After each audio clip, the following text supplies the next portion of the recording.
Very well. Today we're going to feature the new powder room. Originally this was the secretary's office, and when we purchased the place we needed bathrooms so that when we have events guests don't have to stand in line.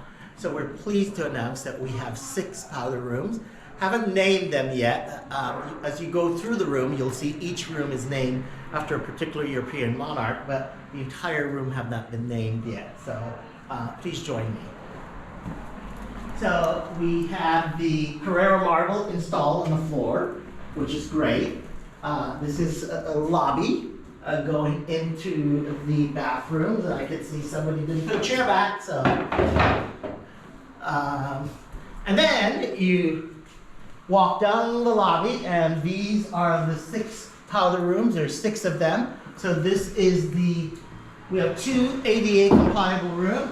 And so this is the Maria Theresa room, made after the great Austrian Empress Maria Theresa, who had 17 children, including Maria Antoinette.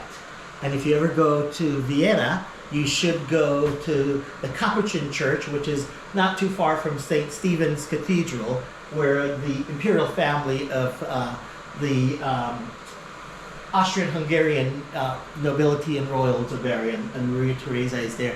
I believe her tomb takes up probably an entire house. It's extremely large. So again, if you go to Vienna, be sure to visit the Capuchin Church where the royals are buried.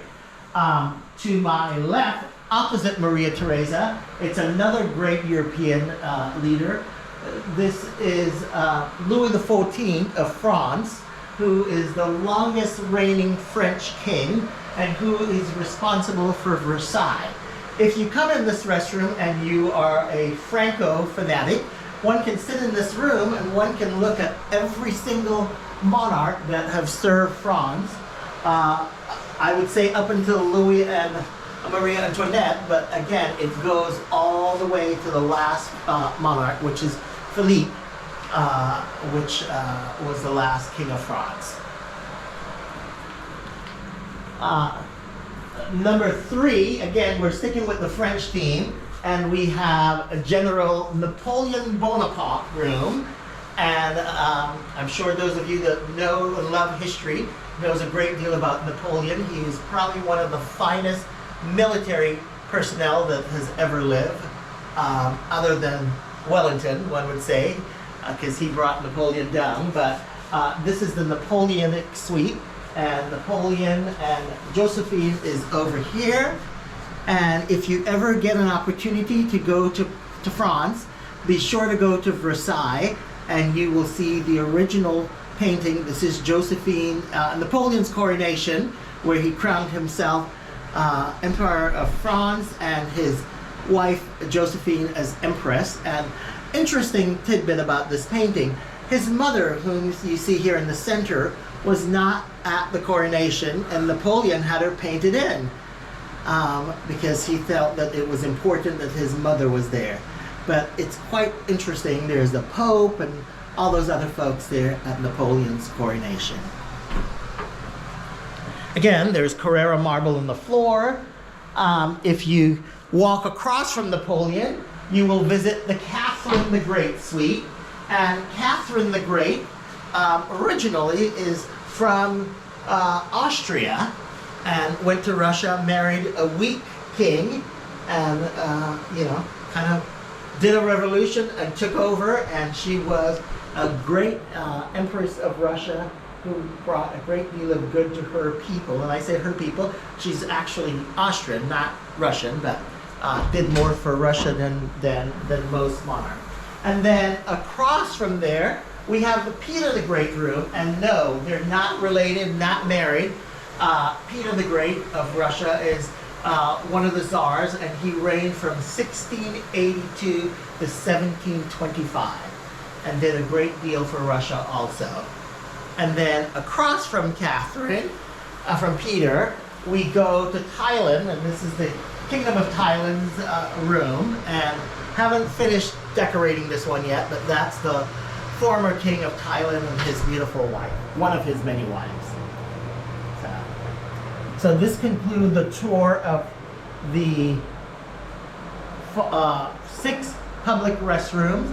As we exit the room or enter the room, it is very much Britannia, because to my right or to your left is a portrait of Queen Elizabeth on her coronation day. As we all know, Queen Elizabeth is the longest reigning sovereign in the history of Great Britain. She's the longest reigning queen. And then if you look across from her, it's her great-great-grandfather, George III, who is the longest reigning king of the United Kingdom. An interesting thing about George III, he went mad, but he was quite a brilliant man. However, he was the king that lost the Americas, and so he will always go down in history as the king that lost the Americas. And as you exit, a very influential person in the British history is lovely Queen Victoria. Queen Victoria was the granddaughter of George III, and George III had several children, and none of them could produce a legitimate heir.